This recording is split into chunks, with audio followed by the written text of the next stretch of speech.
નમસ્કાર મિત્રો, વેધર ઇન્ફોર્મેશનમાં આપનું સ્વાગત છે અને હું છું પરેશ. ખાસ કરીને આજની વિડીયોમાં આપણે બે ત્રણ પ્રકારની વાત કરવાની છે. એક તો આપણે તાપમાન અને પવન વિશેની ખૂબ અગત્યની માહિતી આપવાની છે, સાથે ટેકાના ભાવે ઘઉંની ખરીદી વિશે એક અગત્યનો નિર્ણય સરકારે જાહેર કર્યો છે એ વિશેની ચર્ચા કરવાની છે. અને બીજી વાત કરવાની છે ઉનાળુ પાક વિશેની. સૌપ્રથમ આપણે ઉનાળુ પાક વિશેની વાત કરવાની છે. આમ જોવા જઈએ તો અનેક જગ્યાએ અત્યારે ઉનાળુ પાકના વાવેતર થઈ ચૂક્યા છે, જેની અંદર જોવા જઈએ તો ઘણી જગ્યાએ જે શિયાળુ પાક હતું એ સમયસર વાવેલું હતું અને સમયસર પછી હાર્વેસ્ટિંગ થઈ ગયું છે, એ લોકોએ ઉનાળુ પાકનું વાવેતર કરી દીધું છે. ઘણા બધા ખેડૂત ભાઈઓ એવા છે કે શિયાળુ પાકનું વાવેતર જ લેટ થયું હતું, એને અત્યારે હાર્વેસ્ટિંગ ચાલુ છે, તો હવે હાર્વેસ્ટિંગ કરવા પછી જો કોઈ પણ પ્રકારનો પાક વાવે તો એના માટે લેટ થઈ જાય છે. એટલે હવે ઉનાળુ પાકના વાવેતરનો ટૂંકમાં સમય પૂર્ણ થઈ ગયો છે, જેની અંદર જોવા જઈએ તો તલ હોય, મગફળી છે, અથવા તો જે અડદ હોય, મગ હોય, અથવા તો અન્ય જે પાકો છે, જે પાકોનું આપણે ઉનાળામાં વાવેતર કરતા હોય છે, મોટા ભાગના પાકનો અત્યારે વાવેતરનો સમય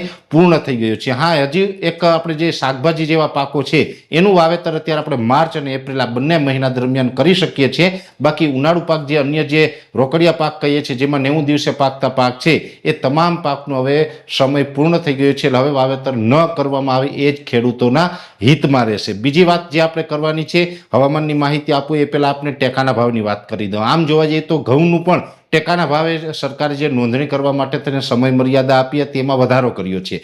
જે રીતે જોવા જઈએ તો ચોમાસુ પાકની અંદર મગફળી હોય, કપાસ હોય, સોયાબીન હોય વગેરે તમામ જે પાકોનું ટેકાના ભાવે ખરીદી થઈ હતી, એવી જ રીતે શિયાળુ પાકની પણ ટેકાના ભાવે અનેક જણસની ખરીદી છે એ સરકાર કરી રહી છે. જેની અંદર જે આપણે ઘઉંની પણ સરકારે જાહેરાત કરેલી હતી કે ઘઉં છે એ પણ ટેકાના ભાવે ખરીદી કરવામાં આવશે, અને જેની જે તારીખ હતી 13 માર્ચ, એટલે 13 માર્ચ સુધી જે રજિસ્ટ્રેશન કરાવવાનું તો આપણે નોંધણી કરાવવાની હતી, આજે 13 માર્ચ થઈ ગઈ છે. ઘણા બધા ખેડૂતોએ રજિસ્ટ્રેશન કરાવી દીધું છે અને હજુ પણ ઘણા બધા ખેડૂત ભાઈઓ છે એ ટેકાના ભાવે રજિસ્ટ્રેશન કરાવવા માગતા હતા, એટલે સરકારે 15 દિવસનો સમય વધારી દીધો છે. એટલે આજે જે સમય મર્યાદા પૂર્ણ થતી હતી, આજે 13 માર્ચથી લઈ અને 27 માર્ચ સુધીનો સમય વધારેલો છે. એટલે જે લોકોને હવે ટેકાના ભાવે ઘઉંની ખરીદી જે વેચાણ કરવું છે અને ટેકાના ભાવે રજિસ્ટ્રેશન બાકી હોય તો હજુ પણ જે ખેડૂત ભાઈઓ છે એ 27 માર્ચ 2026 સુધી ટેકાના ભાવે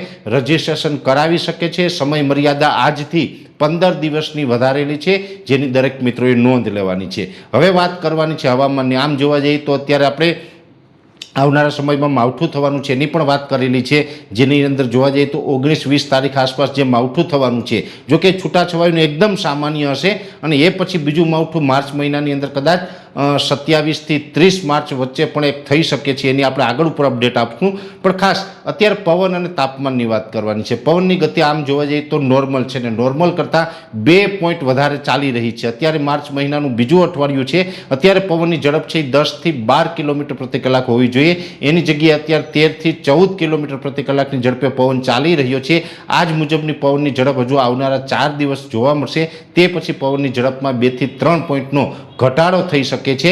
અને ખાસ કરીને તાપમાન, આમ જોવા જઈએ તો તાપમાન છે આનો રાઉન્ડ અને એક પ્રકારે હીટવેવનો રાઉન્ડ છે 9 તારીખથી ચાલુ થયો હતો, અને આપણે ઘણા બધા મિત્રોને જણાવ્યું હતું કે 9 થી 13 માર્ચ સુધી આ રાઉન્ડ ચાલુ રહેવાનું છે.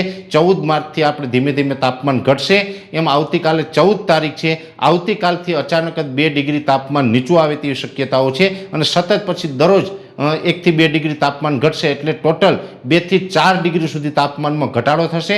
અને લગભગ મારું વ્યક્તિગત એવું માનવું છે કે અત્યારે જે તાપમાન 9 થી 13 માર્ચ વચ્ચે જોવા મળ્યું એના કરતાં 4 ડિગ્રી તાપમાન નીચું એવી રીતે 14 થી લઈ અને 20 તારીખ સુધી જોવા મળે તેવી શક્યતાઓ છે. એટલે હવે એક અઠવાડિયું આપણે ઊંચા તાપમાનમાં જોવા મળ્યું, હવે એક અઠવાડિયું છે નોર્મલ તાપમાનમાં જાય તેવી શક્યતાઓ છે. જોકે 14 થી 20માં નોર્મલ તાપમાન હશે, છતાં પણ ઉનાળો છે, એટલે ક્યાંય ને ક્યાંય આપણે બપોરના સમયે તો બહાર ખુલ્લા વાહનમાં કે ખુલ્લામાં નીકળશું તો થોડોક તો આપણે તડકા અને ગરમીનો અહેસાસ થશે, પણ જે તાપમાન હતું એની અંદર ચોક્કસથી ઘટાડો થાય તેવું એક અનુમાન છે. એટલે આ ત્રણેય બાબતની અગત્યની માહિતી હતી, મેં આપને સુધી પહોંચાડવાનો પ્રયત્ન કર્યો છે. વિશેષ માહિતી છે નેક્સ્ટ વિડીયોમાં આપવામાં આવશે. અત્યારે આ વિડીયોની અંદર એટલું જ. અંતમાં દરેક મિત્રોને વિનંતી રહેશે આ વિડીયોને લાઈક આપીને દરેક ગ્રુપમાં શેર કરી દેવો. જો તમે યુટ્યુબ ઉપર જોઈ રહ્યા હોય તો ચેનલને સબસ્ક્રાઈબ કરજો અને ફેસબુક પેજને ફોલો કરજો. નમસ્કાર.